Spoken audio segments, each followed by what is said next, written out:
राजस्थानगढ़ राजस्थान से सुधर 2100 रुपए की सौरे से आपने समझ की। दुर्गपाल सिंह जी बघेल की तरफ से आगरा उत्तर प्रदेश से सुधा 500 रुपए। मुंशी राम लगन जे प्रजापति बड़ौदा गुजरात से सुधा 500 रुपए। हरिचंद जी शर्मा देहरादून उत्तराखंड से सुधा 500 रुपए। सीताराम जी उपाध्याय की तरफ से कैमूर से सुधा 1100 रुपए। प्रेमा गोपाल जी गायकवाड़ की तरफ से धाराशिव से सुधा 1100 रुपए। मनोज लक्ष्मी जी महाजन महाराष्ट्र से सुधा 1551 रुपए की सौरे से आपने समृद्ध की। श्रीमती नेनिया देवी जी की तरफ से हरियाणा से सुधा 500 रुपए। इंदू वालिया जी की तरफ से हिमाचल प्रदेश से सुधर 500 रुपए की सौरे से आपने बाबा कमरेश्वर दामेतु समृद्ध की बहुत बहुत बधाई। विनोद कुमार जी साहू रायपुर छत्तीसगढ़ से सुधा 551 रुपए की सौरे से आपने समृद्ध की। सभी दानदाताओं को मैं हृदय की अनंत गहराई से नमन करता हूँ, दंडवत करता हूँ, प्रणाम करता हूँ। सुंदर सौगरह से आपने समृद्ध की। जो भक्त अपनी सौगरह से मंदिर गौशाला वृद्धाश्रम अन्य क्षेत्र बाबा कमरेश्वर धामेतु समृद्ध करना चाहते हैं वे टीवी स्क्रीन पर श्री विठल सेवा समिति का 2 account number axis bank account central bank of India का चल रहा है। दोनों में से किसी भी अकाउंट में अपनी स्वराशि जमा कर अपना नाम व्हाट्सएप पर भेज सकते हैं। आइए सीधे व्यासपीठ की शरण में चलते हैं। पूज्य गुरुदेव के सानिध्य में हम सभी आज प्रथम दिवस की कथा ऑनलाइन श्रवण करेंगे। जय जय श्री राधे, हर हर महादेव, श्री शिवाय नमस्तुभ्यं।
यदनुतो जंतुवा सर्वखाति को भवितम सर्वदा अज्ञानत मेरा भाष्य ज्ञान शिष्यत्व चक्षुरुन्मिलितं तस्मै श्रीराम नमामि हृदय शिवसुराज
विश्वनाथ भगवान की जय, महाकालेश्वर भगवान की जय, ओंकारेश्वर भगवान की जय, कुमरेश्वर महादेव की जय। हर हर महादेव, हर हर महादेव, हर हर महादेव।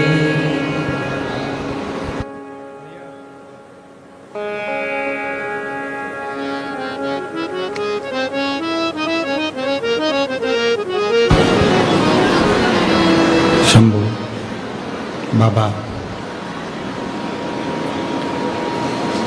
देवादिदेव महादेव भगवान शिव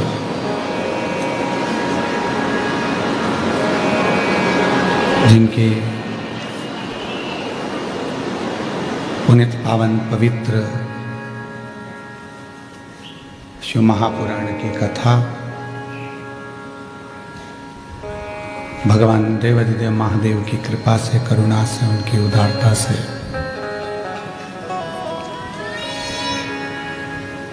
जलगांव की इस पवित्र पावन संतों की भूमि, जहां भगवान देवादिदेव महादेव की कृपा और करुणा से ऑनलाइन शिव महापुराण की कथा सभी शिव भक्तों को श्रवण करने का सौभाग्य बाबा देवादिदेव महादेव की कृपा से प्राप्त हुआ है। कहीं ना कहीं जलगांव वासियों का पुण्य है जो दूसरी बार यहाँ आने का सौभाग्य प्राप्त हुआ। कोई ना कोई पुण्य जलगांव वालों ने जरूर कर कर रखा है, जो ये कथा जलगांव से ऑनलाइन चल रही है। कथा ऑनलाइन होना थी सीहोर से, पर ये दीदी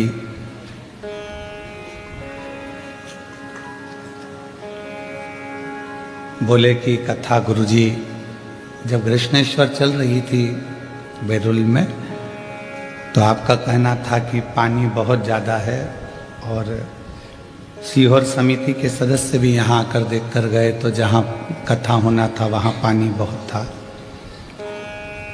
तो कहा कि कथा को शिव भक्तों का ध्यान रखते हुए किसी को क्षति ना पहुँचे, तकलीफ ना आए, तो ये कथा बाबा के धाम से कर लो या किसी 12 ज्योतिर्लिंग में से एक ज्योतिर्लिंग में इस कथा को लाइव प्रसारण जनमानस तक पहुँचे।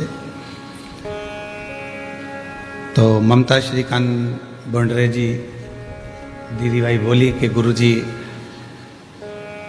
कथा हो पर जलगांव की भूमि पर ही हो, जिससे भले लोग घर में बैठकर सुने पर कथा जलगांव की धरा से हो। संतों की ऐसी पवित्र भूमि है जलगांव। ये कथा यदि वापिस जलगांव की धरा पर आई है तो ये संत साधुओं की कृपा से आई है। कथा के मुख्य यजमान श्री कांत सुभाष जी बोंडरे जी माली, श्रीमती ममता श्रीकांत बोंडरे जी माली, जलगांव इस ऑनलाइन शिव महापुराण कथा के मुख्य यजमान पद ग्रहण करे हैं। एक बार यजमान परिवार के लिए जोरदार ताली लगाकर साधुवाद।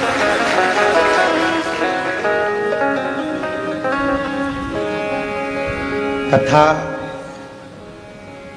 जो 7 दिवसीय आज 3 तारीख से प्रारंभ हुई है, 2 दिन आज और कल 1 बजे से 4 बजे तक आस्था चैनल पर और यहाँ पंडाल में कथा का समय रहेगा। 3 और 4 तारीख को, 5 तारीख से 9 तारीख तक फिर कथा का समय दोपहर 2 बजे से 5 बजे तक रहेगा।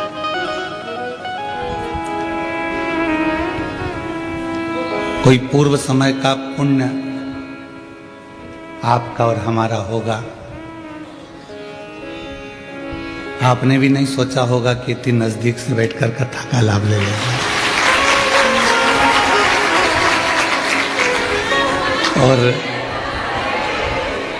नजदीक तो नजदीक, इतनी शांति से। नहीं तो आधे इधर से धक्का रहे, आधे उधर से धक्का रहे, 4 बार धक्का खाकर तब जाकर पंडाल में जा रहे हो। और पंडाल में जाने की भी हिम्मत उसी की हो सकती है जिसने अच्छा दमदारी से गौ माता का दूध पिया।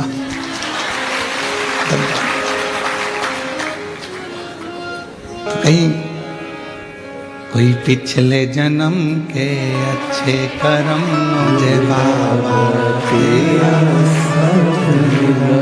कोई पिछले जन्म के अच्छे कर्म मुझे बाबा तेरा साथ मिला। जहाँ सारी दुनिया झुकती है, जहाँ सारी दुनिया झुकती है, मुझे वो आली दरबार मिला, दरबार मिला। कोई पिछले जन्म के अच्छे कर्म मुझे बाबा तेरा साथ मिला। कोई पिछले जन्म के अच्छे कर्म मुझे बाबा तेरा साथ मिला। शिव कथा जीवन के सारे दुखों को हरती है, कष्ट को हरती है। यदि मेरे बाबा ने आपको कृपा करी है, करुणा करी है और आप लोग इस पवित्र प्रांगण में जो भी होटल है, क्योंकि हम रात भर के चल कर आए तो सुबह हमको मालूम भी नहीं है कि कौन सी होटल में आए, ठीक है। तो सुबह सुबह उतरे और माली जी ने माला पिनाई, हम कक्ष में चले गए, पूजन अर्चना में लग गए, अपना अनुष्ठान जो चलता है सुन करके।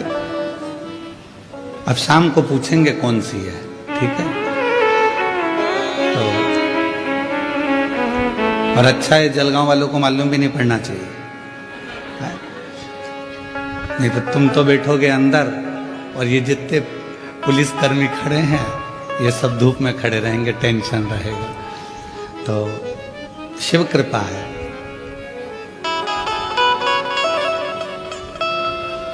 विजयदशमी की सभी को बहुत बहुत बधाई।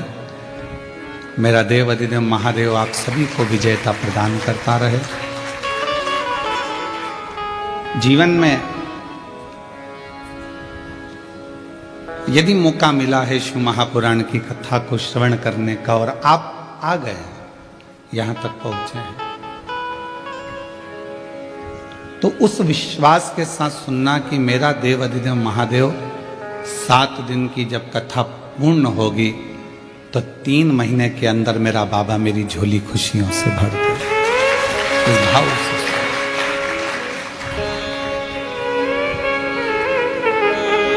क्योंकि शिव महापुराण का सबसे बड़ा क्रम है आपका विश्वास।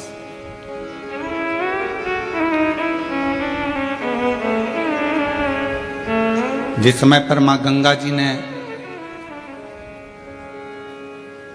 भगवान शंकर जी के सम्मुख में जाकर प्रार्थना करी थी कि मैं आपको विवाह करना चाहती हूं, आपको पति बनाना चाहती हूं,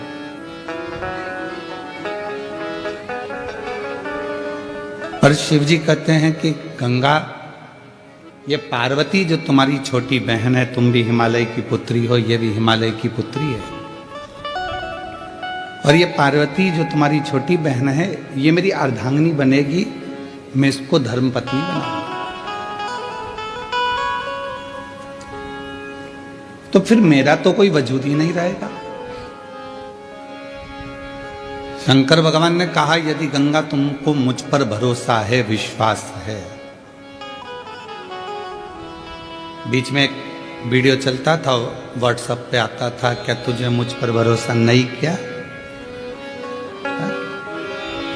देखा था वो? तो यदि तुमको मुझ पर भरोसा है और पूर्ण पूर्ण विश्वास से भरोसा है, तो चिंता मत करना। गंगा जो पार्वती जी का स्थान है मेरे पास में, उससे भी बड़ा स्थान तुझे मैं अपने सिर पर विराजमान करता हूं।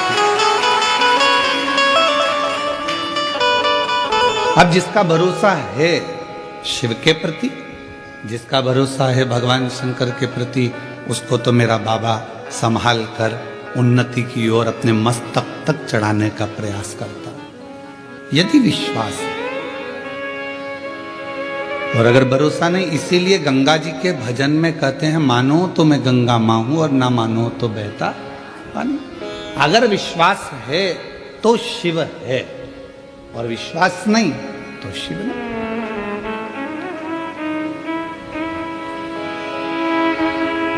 मेरे तुलसी बाबा जी ने तो शंकर भगवान को विश्वास ही कहा है कि आप विश्वास के साथ अगर शिव मंदिर में जा रहे हो, एक लोटा जल समर्पित कर रहे हो, शंकर भगवान को एक लोटा जल चढ़ा रहे हो, तो निश्चित है कि बाबा शिव आपकी मनोरथ, आपकी मनोकामना पूर्ण करेंगे। और अगर भरोसा ही नहीं है तो फिर शिव कहां?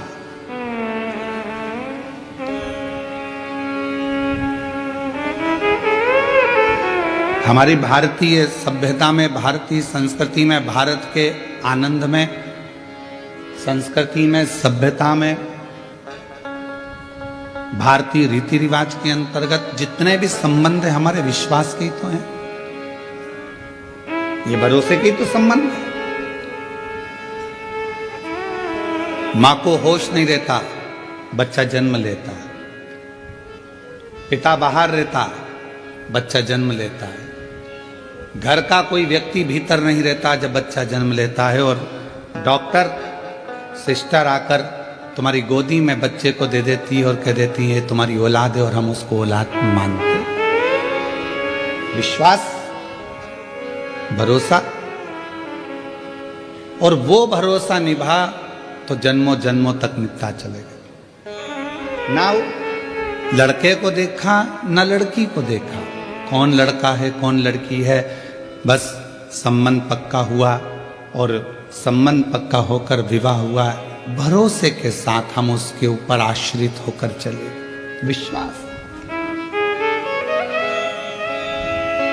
एक रक्षा सूत्र हाथ में बंधा और कह दिया ये तुम्हारी बहन है, तुम इसके भाई हो, और हमने एक रक्षा सूत्र पर विश्वास कर दिया।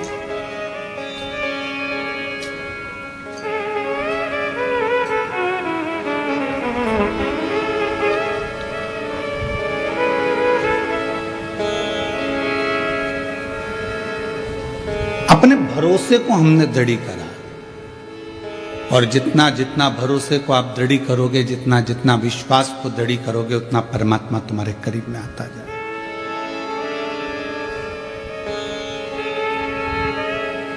आज एकादशी से मध्य पूर्णिमा के बाद तक ये पवित्र कथा चलेगी। आप सभी को मालूम होगा, विजयदशमी जब पूर्ण हो जाती है, विजयदशमी जब पूर्ण होती है, और पूर्ण होने के बाद मां आद्य शक्ति 64 योगिनियां भगवान शंकर के पास जाकर पंचरात्रि तक नृत्य करती हैं।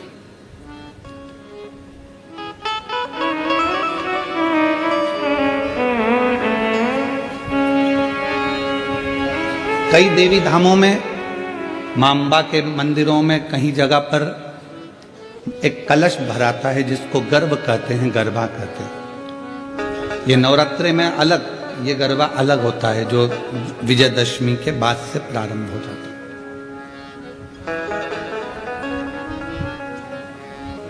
और जरा विचार करिएगा कि शिवजी ने बड़ी कृपा कर कर आप लोगों को उस समय पर ये शिव महापुराण की कथा श्रवण कराई है जिस समय पर 64 योगनियां भगवान देवाधिदेव महादेव, माँ जगत जननी जगदम्बा भगवान शंकर के साथ नित्य लीला करती हैं, नित्य नृत्य करती हैं। और जो भक्त उनकी शिव और शक्ति की कथा कर तत्व ग्रहण करते हैं उनकी झोलियां खुशियों से भर जाती हैं।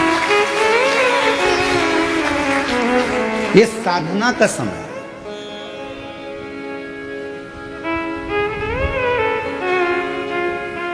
तुम्हारे पास में गाड़ी नहीं है, तुम्हें लोन से मिल जाएगी, जिसको चाहिए बता देना, कोई ना कोई बैंक से अपन बात करेंगे, लोन मिल जाए। आजकल तो बैंक आगे पीछे घूम रहे हैं, ले लो गाड़ी। अभी दशहरा था, कितनी गाड़ी उठी, सब खुश हो रहे थे, सिर पे फेटा बांध बांध के गाड़ी दी गई। साहब हमने भी ली, हमने भी ली, हमने भी ली, ले तो ली, कब खींच के चली जाएगी मालूम नहीं पड़ेगा। लोन पे गाड़ी मिल सकती है, लोन पर मकान भी मिल सकता है, लोन पर जेवर भी मिल सकता है, लोन पर प्रॉपर्टी भी मिल सकती है, लोन पर आप फैक्ट्री भी डाल सकते हो, लोन पर आप बंगला भी बना सकते हो, पर लोन पर आप इज्जत प्राप्त नहीं कर सकते हो। इज्जत प्राप्त करने के लिए लोन नहीं मिलेगा, इज्जत प्राप्त करने के लिए तो स्वयं को कर्म करना पड़ेगा और श्रेष्ठ कर्म करना पड़ेगा। धन आ जाएगा, गाड़ी आ जाएगी, बंगला आ जाएगा, संपदा आ जाएगी, सब कुछ मिल जाएगा, पर इज्जत बनाना, इज्जत कमाना ये आपके हाथ में, आपके व्यवहार के हाथ में। इसलिए शिव महापुराण की कथा बीच बीच में वर्णन करती रहती है, मत बुरे कर्म कर बंदे वरना पछताएगा, भगवान की आंखों से तू बच नहीं पाएगा, तू बच नहीं पाएगा।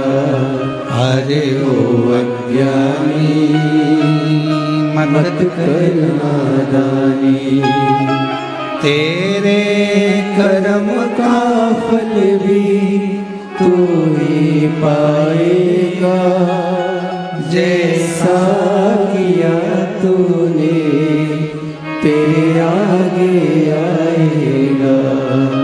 मत बुरे कर्म कर बंदे वरना पछताएगा, भगवान की आंखों से तू बच नहीं पाएगा, बच नहीं पाएगा। अरे ओ अज्ञानी मत कर नादानी, अरे ओ अज्ञानी मत कर नादानी। धन आ जाएगा, लोन पर गाड़ी आ जाएगी, लोन पर बंगला आ जाएगा, लोन पर जमीन मिल जाएगी, लोन पर जेवर बन जाएगा, लोन पर इज्जत लोन से नहीं आपके श्रेष्ठ कर्म से बनती है, अच्छे कर्म से बनती है। यह आपके ऊपर निर्भर करता है कि आप क्या करें।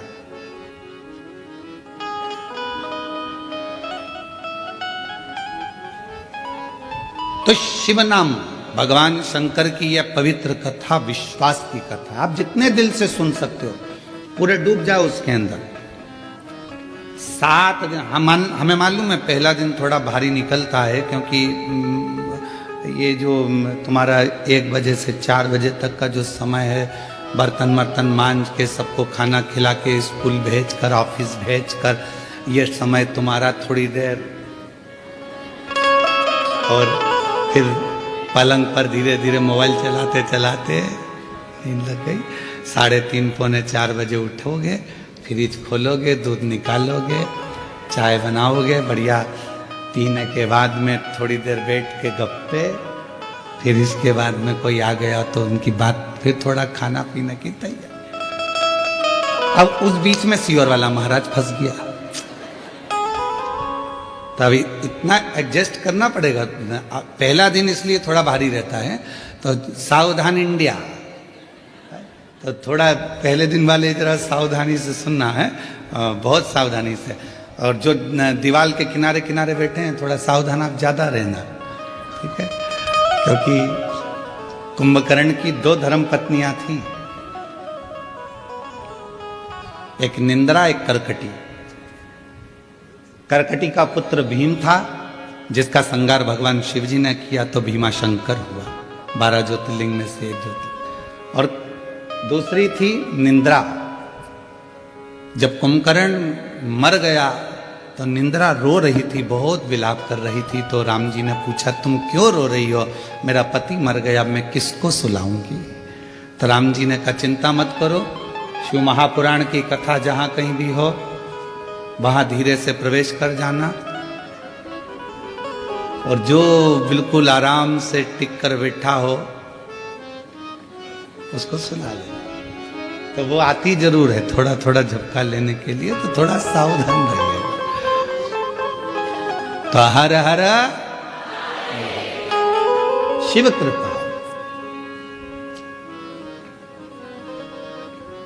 एक विश्वास शिव के प्रति रखिए, भगवान शंकर के। गंगा मैया ने भगवान देवादिदेव महादेव से कहा कि क्या आप मुझे स्वीकार करोगे? क्यों नहीं, क्यों नहीं स्वीकार कर सकते? अगर विश्वास है, भरोसा है, दृढ़ता है और तुम्हारा पूर्ण भरोसा है तो मैं तुम्हें स्वीकार करूं। चली गई गंगा मैया, तब साधना में लीन हो गई। समय आया, भागीरथ बाबा ने तप किया 60,000 काकाओं के उद्धार के लिए। वो तो भागीरथ जी थे जिन्होंने अपने 60,000 काकाओं के उद्धार के लिए तप किया और गंगा जी को पृथ्वी पर लेकर आए। शिव महापुराण की कथा तो यह कहती है कि आप किसी का उद्धार नहीं कर पा रहे तो कम से कम इस आत्मा का कल्याण तो करो, अपने आप का तो उद्धार करो, कुछ अच्छा अपने लिए कर चलो। दुकान पर बैठकर जो तुमने कमाया, ऑफिस में बैठकर जो तुमने कमाया, उसका भोग तुम्हारी पत्नी भी करेगी, तुम्हारा परिवार भी करेगा, तुम्हारे बच्चे भी करेंगे, तुम्हारा कुटुंब भी करेगा, भाई भी करेगा, माता भी करेगी, पिता भी करेगा। दुकान पर बैठकर नौकरी में जो कमाया उसका भोग सब करेंगे, तनख्वाह के हकदार सब रहेंगे।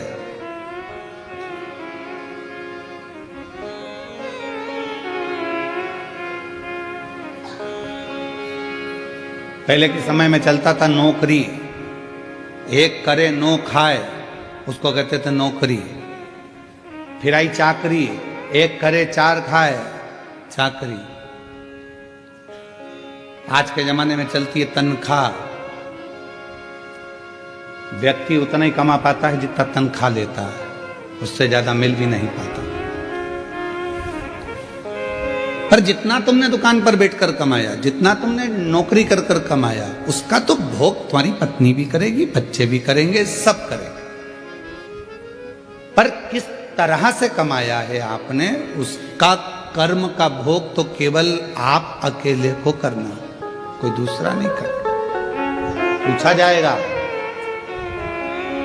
हर श्वास का एक एक जवाब पूछा जाएगा। पूछते आपका और हमारा तो शुरू से ही आदत बनी हुई है। जब पढ़ते थे, स्कूल जाते थे, उस समय पर भी लोग पूछते थे, क्यों टीचर पूछते थे तुमने ये करके लाए कि नहीं लाए, तुमने ऐसा करा कि नहीं करा, हमने होमवर्क दिया था तुमने करा कि नहीं करा, ये लिखा कि नहीं लिखा, ऐसा करा कि नहीं। तो वो तो क्रम चालू रहता। तो जब बचपन में टीचर पूछता था, बड़े होकर माँ बाप पूछते हैं, तू वहाँ गया था, क्या करा, कैसे करा, तो परमात्मा भी तो पूछेगा कि तू नीचे गया था, तुझे मृत्यु लोक में भेजा था और महाराष्ट्र की पवित्र भूमि पर जलगांव में तुझको भेज दिया था, जन्म दे दिया था, तूने वहां जाकर करा क्या, ये बता।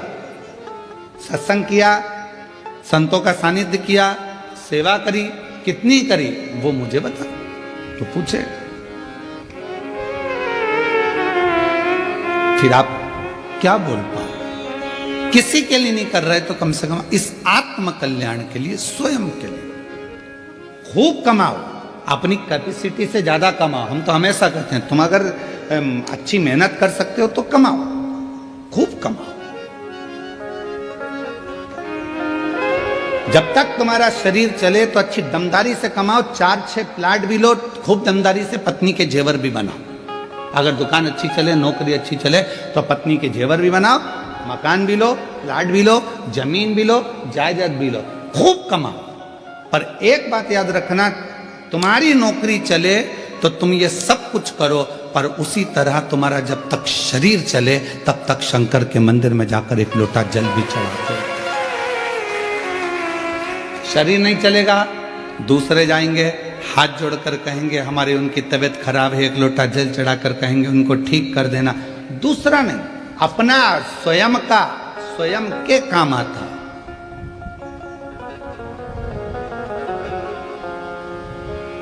स्वयं का करो आप और हम स्वयं अगर भजन कर रहे हैं, कीर्तन कर रहे हैं, भक्ति कर रहे हैं, स्मरण कर रहे हैं तो उसका फल अपने को मिलेगा। कई लोग अपने पूर्वजों के लिए कथा श्रवण कर रहे हैं, कई अपने पितरों के लिए कथा सुनते हैं, उसका फल उन्होंने सोच के बैठे कि हमारे पूर्वज हैं, हमारे पितर हैं, हमने फोटो रखा, हमने ये करा, तो वो कथा सुनेंगे। आपने निमंत्रण दिया उनको, आपने विचार करा कि मेरे गर्भस्थ संतान नहीं है, अगर मैं सुनूंगी हो सकता है बाबा मुझे संतान देगा। विश्वास, भरोसा, दृढ़ता। गंगा मैया ने कहा कि आप मुझे स्वीकार करो। क्यों नहीं करूंगा? भागीरथ बाबा 60,000 राख के ढेर बने हुए कपिल मुनि के आश्रम में जो परिवार के सदस्य थे, काका थे, उन सब के उद्धार के लिए गंगा जी को लेकर आ गए। और गंगा मैया ने कहा कि मैं कहाँ रहूंगी, कौन मुझे धारण करेगा? तो मस्तक पर भगवान देवाधिदेव महादेव से प्रार्थना करी, तब शिव जी ने अपने मस्तक पर धारण किया। मस्तक। अब लोगों ने कहा कि अब भगवान शंकर के मस्तक पर पूरी जटा के अंदर क्या गंगा जी आकर बैठ गई? शिव महापुराण की कथा कहती है कि पूरी जटा के अंदर गंगा नहीं है, केवल उस जटा में एक भगवान शंकर का केश ऐसा है जिस पे गंगा जी को लपेटा गया है। पूरी जटा के अंदर गंगा नहीं, एक केश, एक केश।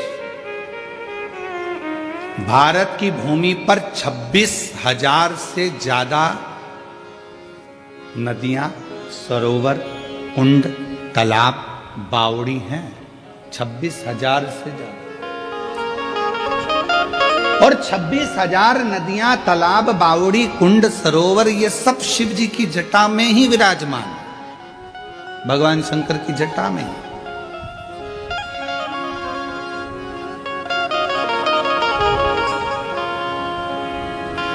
हमारे शास्त्र क्यों कहते हैं प्रदोष आई, आप लोग स्नान करने के लिए नदी, तालाब, कुंड, बावड़ी जा रहे हो? क्यों कहते हैं? हम कहते हैं गोदावरी नहाने के लिए जा रहे हैं, कृष्णा नदी नहाने के लिए जा रहे हैं, गंगा जी नहाने के लिए जा रहे हैं, सरयू जी नहाने के लिए जा रहे हैं, नर्मदा जी नहाने के लिए जा रहे हैं, छिपरा जी नहाने के लिए जा रहे हैं। क्यों जा रहे हैं? क्यों? किस क्यों का? आप जब बार बार स्नान करने का भाव प्रकट करते हो कि हम नहाने के लिए जा रहे हैं, हम गंगा जी नहाने के लिए जा रहे हैं, हम वहाँ जा रहे हैं, हम वहाँ जा रहे हैं, क्यों नहाने का भाव तुम्हारे हृदय में आता है? क्योंकि शास्त्र कहता है कि जितनी पवित्र नदियाँ, ये सब शिव जी की जटा में विराजमान हैं। जब हम किसी पवित्र नदी में डुबकी लगाते हैं तो स्वयं शंकर की जटा में हम स्वयं जाकर विराजमान हो जाते हैं, शिव के मस्तक चढ़ना। और मैंने तेरे ही भरोसे बाबा, तेरे ही भरोसे हवा विच उड़ती जावांगी बाबा, डोर तो छड़ना कटती जाएगी। बोले मैं तेरी बता, शंभु मैं तेरी बीच उड़ती जावागी बाबा डोर है तो छुट्टियां में कटी जावागी भोले मैं। तेरी पतंग। जब हम अच्छा कर्म करें तो परमात्मा के करीब में, जब हम किसी पवित्र नदी में स्नान कर रहे हैं परमात्मा के करीब में, जब हम किसी पवित्र नदी के तट पर, कुंड के तट पर, बावड़ी के तट पर जा रहे हैं परमात्मा के करीब में, भगवान के नजदीक में, भगवान के पास।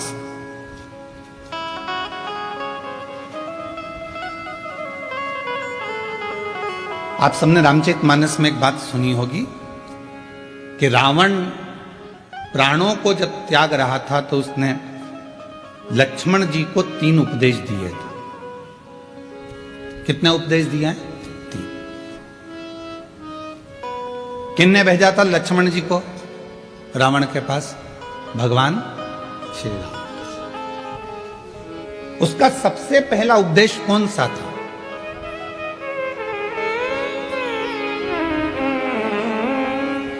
रावण ने मरने से पहले 3 बातें बोली लक्ष्मण जी के कानों में। और आप सबको मालूम है कि लक्ष्मण जी ज्ञान लेने के लिए जब गए थे तो रावण के सिर के पास जाकर खड़े हो गए थे, तो रावण ने मुंह फेर लिया था, ज्ञान नहीं दिया था। लक्ष्मण जी वापिस आ गए थे राम जी के पास में कि ऐसा रावण है, लोग कहते इतना विद्वान है। मैं उसके पास गया तो उसने मुंह फेर लिया। भगवान राम जी ने कहा ज्ञान लेते समय सिर पे जाके बैठते हैं कि चरणों में बैठते हैं? तो कहा गया था? तो कि सिर के पास, चरणों में जाकर बैठ। रावण पड़ा है मृत्यु सैया पर, जमीन पर, लक्ष्मण जी उसके चरणों में जाकर बैठ गए तो रावण ने हाथ का इशारा कर कर बुलाया मेरे करीब में। 3 उपदेश रावण ने मृत्यु की सैया पर मरने से पहले लक्ष्मण जी के कानों में दे दिया। पहला, अच्छे कार्य में 1 मिनट की देरी मत करो। लक्ष्मण, यदि कोई अच्छा कार्य हो रहा है और उसमें अगर आपको जाने का मौका मिल जाए तो 50 काम छोड़ दो, सबसे पहले अच्छे काम में पहुंचने का प्रयास करो।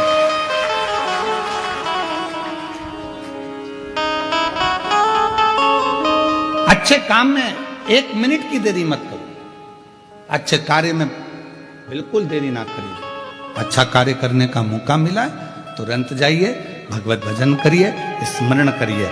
किसी का भोजन कराने का मौका मिल जाए, किसी को पानी पिलाने का मौका मिल जाए। शिव महापुराण की कथा तो कितनी बड़ी बात कहती है कि किसी को अगर गिलास भी पानी का दिया जाए तो ये वाला हाथ को भी छोड़ा ना जाए, इसको भी टच कर लो।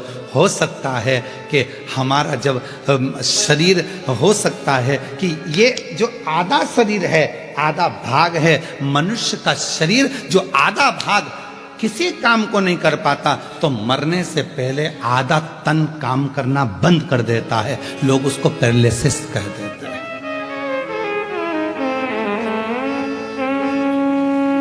आधा शरीर काम नहीं करा। जब भगवत भजन का समय आया, सत्कर्म का समय आया, हम भोजन करा रहे थे, एक हाथ से दे दिया, दूसरा हाथ टच ही नहीं कर पाया। एक हाथ से पानी का गिलास उठा कर दे दिया, पानी भी नहीं पिला पाया। ये आधा अंग किसी काम का नहीं आया। लोगों ने कहा ये लेफ्ट भाग है ना, ये किसी काम का नहीं होता, ये बेकार भाग है। तो कहा इसको अच्छा बनाने के लिए क्या करना पड़ेगा? तो कोई प्यासे को जब पानी पिला रहे हैं तो दोनों हाथों से उस जल के पात्र को दीजिए। यहां तक हमारे पूर्वजों में, हमारे पुरखों में ऐसा नियम चलता था। पूर्वजों में अगर कोई पानी पीता था, ऐसे मुख लगाकर पानी पीते थे तो लोटे से पानी देने वाला दोनों हाथों से पानी डालता था और पीने वाला एक हाथ से पीता था। क्यों?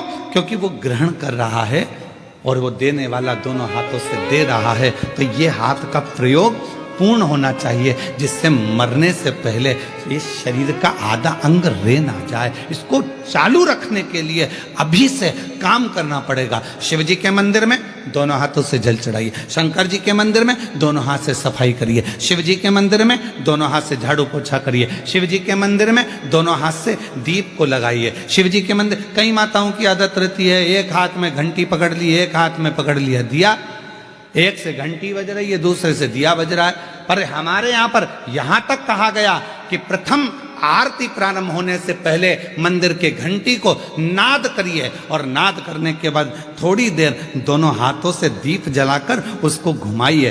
अर्थात भगवान के सामने ये दोनों हाथों का सदुपयोग करिए, प्रयोग करिए। उसके बाद फिर भले एक हाथ में दिया ले लो, एक हाथ में घंटी ले लो, चल जाएगा, पर ये दोनों हाथों का सदुपयोग होना चाहिए, दोनों हाथों का। और कोई पिछले जन्म के अच्छे कर्म मुझे बाबा तेरा साथ मिला, कोई पिछले जन्म के अच्छे कर्म मुझे बाबा तेरा साथ मिला। जहाँ सारी दुनिया झुकती है, जहाँ सारी दुनिया झुकती है, मुझे वो आली दरबार मिला, दरबार मिला। कोई पिछले जन्म के अच्छे कर्म मुझे बाबा तेरा साथ मिला। पूर्व का कोई कर्म तो अच्छा कर्म, यहाँ तक हमारे शास्त्र कहते हैं, कितना सुंदर कहा, एक चावल के दाने को भी अगर शिव जी पर चढ़ाया जाता है तो डब्बे में से, कई माताओं की आदत रहती है डब्बा खुला हुआ है, डब्बा रखा हुआ है, उसमें से एक चावल का दाना उठाया, शिव जी को चढ़ा दिया। शिव महापुराण की कथा कहती है, डब्बी में से अगर शिव जी को चावल का दाना चढ़ा रहे हो, पहले डब्बी में से उठाकर अपनी हथेली पर रखो, फिर उस चावल के दाने को भगवान को समर्पित करते चलो, समर्पित करते चलो, फिर करें।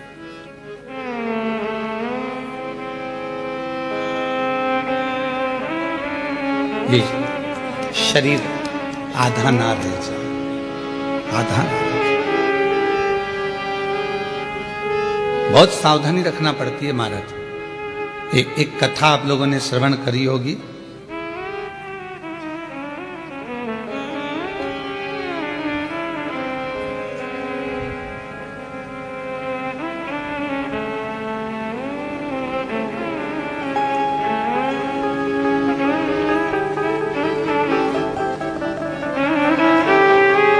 आंत्री ऋषि और अनसुईया माता की।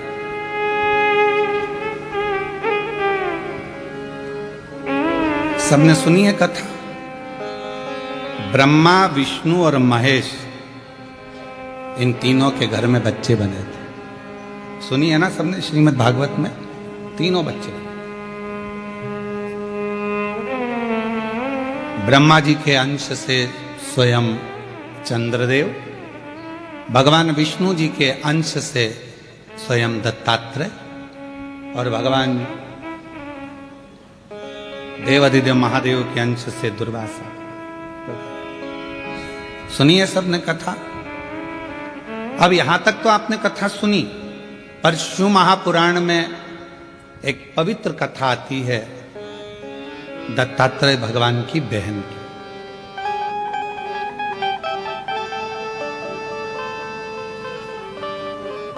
चंद्रदेव की बहन की, दुर्वासा जी की बहन की, एक पवित्र कथा थी। और ये कथा यदि आपको पढ़ना है, ये कथा गुरु जी कहां से बोल रहे हो, तो ऋग्वेद में से बोल रहे हैं इसको। ये ऋग्वेद की कथा है। और इस कथा का अगर आप स्मरण करेंगे ऋग्वेद में, अगर इसको पढ़ेंगे तो ये कथा आपको मिलेगी, और बड़ी सुंदर कथा है, बड़ी सुंदर। ऋग्वेद का ये पवित्र चरित्र है। आंत्री और अनसुईया मैया के तप साधना से, इनके तप करने से, इनकी साधना करने से, इन्होंने भगवान ब्रह्मा, विष्णु, महेश तीनों की साधना करी थी और तीनों को पुत्र के रूप में प्राप्त किया था। तीनों कथा थी एक बड़ी सुंदर की।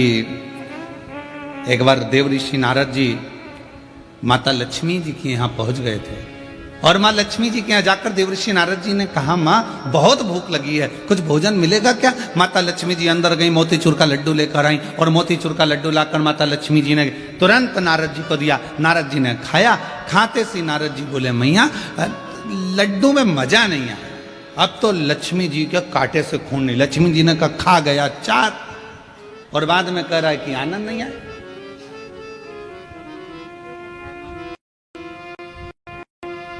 लक्ष्मी जी ने पूछा, ये लड्डू अच्छा नहीं बना? नहीं नहीं नहीं। तो फिर तेरा क्या पेट भरा, कहीं से खा के आया है तू? व्यक्ति का जब पेट भरा होता है तो उसको अच्छा नहीं लगता। तो कहीं से खा के आया?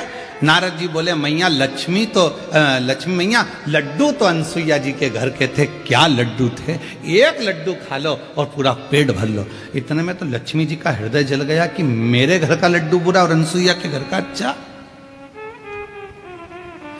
हम हमेशा अपनी व्यासपीठ से कहे हैं कि पतियों से निवेदन है, तुम्हारी पत्नी जैसा भोजन बनाए पेट भर कर खाओ, खूब तारीफ करो, भले रोटी कितनी भी जल जाए पर तारीफ अच्छी करो। मिर्ची ज्यादा हो गई कोई बात नहीं, बोल दो तू जैसा बोलती है वैसी सब्जी बनी है। अब वो खुद खाएगी जब मालूम पड़ेगा कि मिर्ची तीखी हो गई है। बहुत बढ़िया बाबा की कृपा। रोटी आई, भले वो रोटी कैसी भी हो, पर आज तो तूने पूरा भारत का गौरव बढ़ा दिया, पूरे भारत का। क्या जोरदार लेकर आई है, बहुत जोर, बहुत जोर।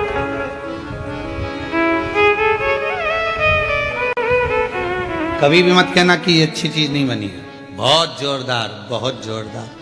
अब लक्ष्मी जी को कहकर नारद जी पहुंच गए माता वीणा देवी के पास में, माँ सरस्वती के यहाँ। मैया भूख लगी है, वहां पर भी कहा है कि लक्ष्मी जी के यहाँ का लड्डू भी ठीक नहीं था, आपके घर का भी लड्डू ठीक नहीं है, लड्डू तो अनसुईया जी के घर का। पार्वती जी के यहाँ पहुंच गए। पार्वती मैया लगी थी, आकड़िया की रोटी बनाई, काकड़िया की साग, पर से माता पार्वती जी पावे भोला,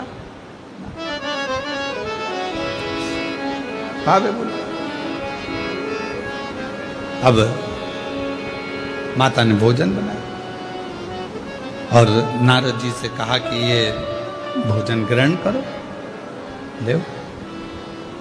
अब नारद जी भोजन ग्रहण करने के लिए बैठे और जो मैया ने रोटी दी पाने के लिए, और मैया रोटी दी और नारद जी जैसे ही खाने के लिए बैठे, और खाने के बाद में नारद जी बोले, पहले तो खा ली खूब डपट के, खूब अच्छे से खाई दमदारी से हो।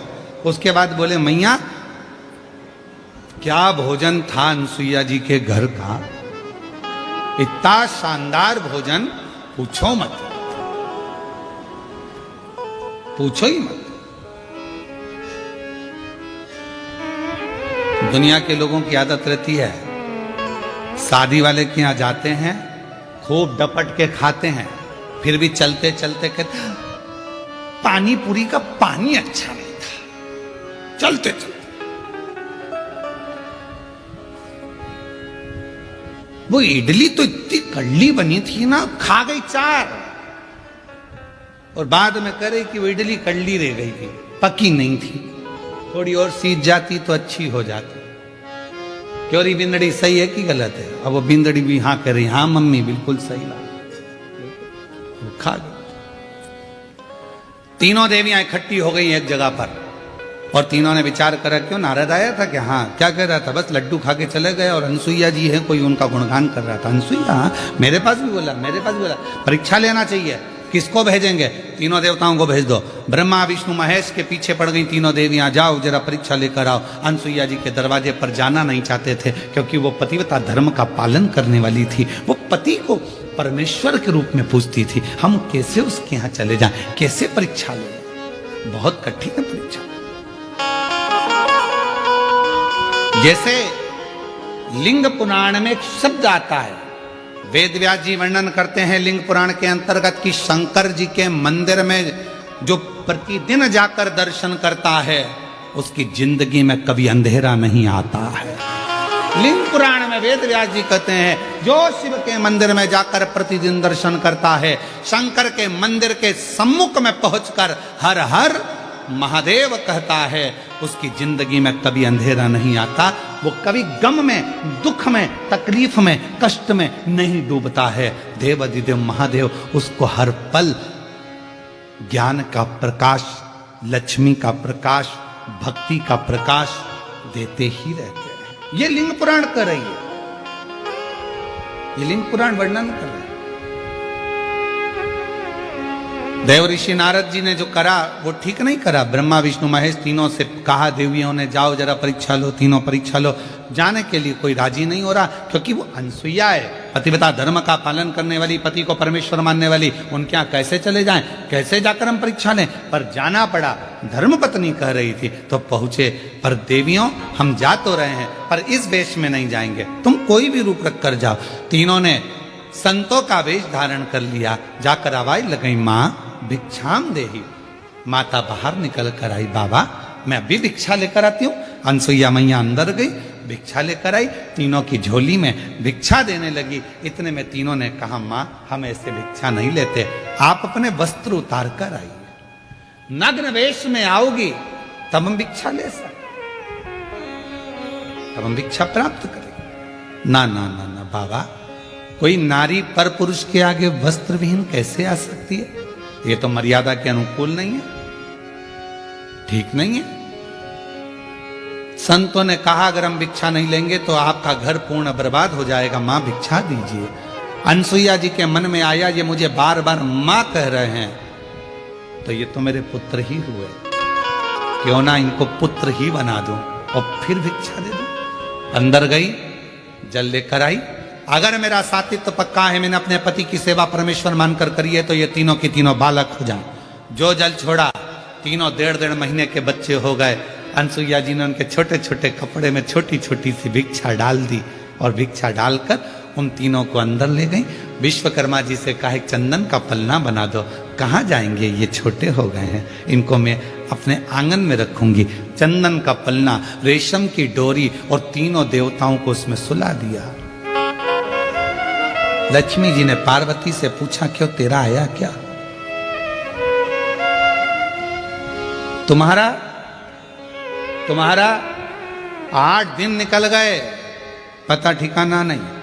अब इनके तो 8 दिन निकल गए, इधर अंतरिक्षी आ गए। अंतरिक्षी ने आते से अनसुईया जी को देखा, ये 3-3 बच्चे घर में आंगन में झूल रहे हैं। अंतरिक्षी ने पूछ लिया, अनसुईया किनके बच्चे हैं? अनसुईया जी बोली, अपने।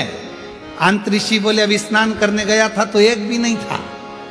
अनसुईया जी बोली, भोलेनाथ देते हैं तो छप्पर फाड़ कर देते हैं। ये उनकी उदार सारी कथा सुना दी अनसुईया जी ने अंतरिक्षी को। अंतरिक्षी खुश हो गए, जो नेत्र बंद कर देखा तो ये तो मेरे 3 देवता और ये तीनों ही मेरे घर में आ गए।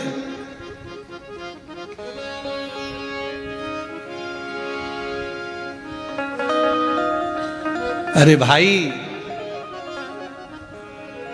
बैंक का बहुत बड़ा ऑफिसर, मैनेजर, और तुम्हारी उससे पहचान कितनी भी हो, भले कितनी भी हो, वो तुम्हारे बिना नहीं रहे, तुम उसके बिना नहीं रहो, फिर भी क्या बैंक का मैनेजर बैंक का पैसा तुम्हें दे देगा? अरे बोलो तो जम के नहीं। तुम्हारा कुछ होगा तो दे देगा, पर वो अपना नहीं देगा। अंतरिक्षी को समझ में आ गया, आज पूरे ब्रह्मांड के 3 देवता मेरे पास पहुंच गए। सुन दो, अंतरिक्षी पलना झुलावे, आनंद लेवे, आनंद प्राप्त। समय बीता, ऐसा समय बीता, तीनों देवियां आपस में सोच ही रही थी, तभी सामने से देवऋषि नारद निकल कर जा रहे थे। लक्ष्मी जी ने आवाज लगाई, बेटा नारद, ओ बेटा नारद। नारद जी ने मन में सोचा, आज मैया बहुत मीठा बोल रही है, और जब माताएं बहुत मीठा बोलती है ए जी तो तुरंत खसक लो जी, नहीं तो 500 गया जी। जब मीठा बोले तब समझ लो।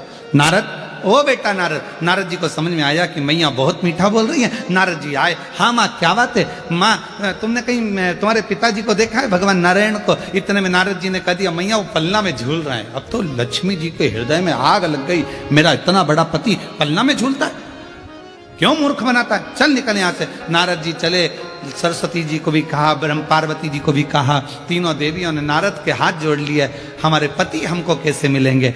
माँ, जैसे तुम्हारे पति मांगने गए थे भिक्षा, वैसे तुम चली जाओ भिक्षा मांगने। जब अनसुईया जी भिक्षा देने का वचन दे दे तब उनको मांग लेना, अन्न की जगह पति मांग लेना, उसमें क्या दिक्कत वाली बात है। तीनों देवियां जाने लगी। लक्ष्मी जी बोली, नारद मैं राजरानी पटरानी लक्ष्मी, बैकुंठ की महारानी लक्ष्मी, दुनिया के लोग मेरे सामने मांगते हैं, मैं किसी के सामने हाथ नहीं फैला सकती। सरस्वती कहती है मैं भी किसी के आगे हाथ नहीं फैला सकती। पार्वती जी कहती है मेरी तो दौलत ही मेरा पति है, तुम खड़ी हो जाना, मैं आवाज लगा दूंगी कि भिक्षाम देहि, मैं बोलूंगी। चलो चल दिया, आवाज लगाई, माता दरवाजा बंद था, पार्वती जी ने आवाज लगाई माता भिक्षाम देहि। शिव जी बीच में सो रहे थे, इधर नारायण इधर ब्रह्मा। जैसी पार्वती जी ने आवाज लगाया माता भिक्षाम देहि, शंकर भगवान मुस्कुराए, दोनों देवताओं को कोनी मारकर बोले मेरी आ गई है, मेरी पार्वती आ गई। भगवान नारायण ब्रह्मा जी बोले अकेले नहीं जाओगे, अभी नहीं जाना। आवाज पहचानते थे, आवाज तुरंत।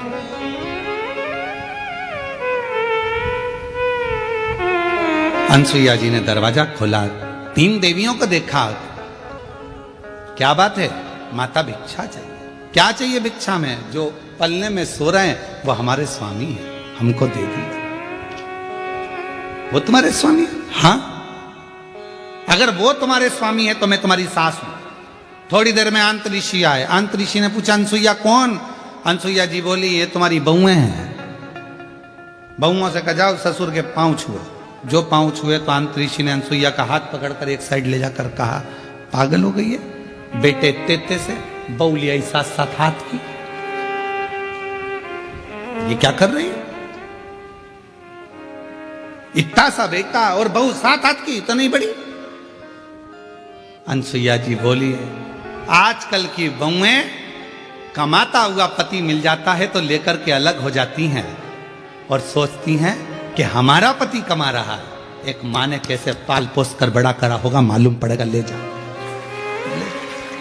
अब तुम पालो, तुम पोसो अपने पति को, तब मालूम पड़ेगा कि एक माँ किस तरह से अपने बच्चे को बड़ा करती है। ले जाओ उठा के।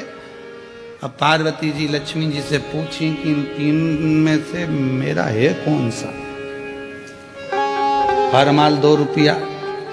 अब समझ में भी तो आना चाहिए कि इसमें है कौन सा। उठाया, लक्ष्मी जी ने एक उठाया। उनको क्या मालूम था कि ये मेरे पति नहीं है, उन्होंने ब्रह्मा जी को उठा लिया। सब बदल बदल कर उठा रही थी। अंतरी जी ने कहा ये भ्रम है, इनको सुलाओ। चरणों में पड़ गई, माँ हमारे पतियों को बड़ा कर दीजिए। हाथ में जल लिया, अगर मेरा साथित्व पक्का है, मैंने अपने पति की सेवा परमेश्वर मानकर करी है, तीनों बड़े हो जाएं। तीनों बड़े हो गए। तीनों देवियों के साथ जाने लगे तो अनसुईया जी रोने लगी। ये चले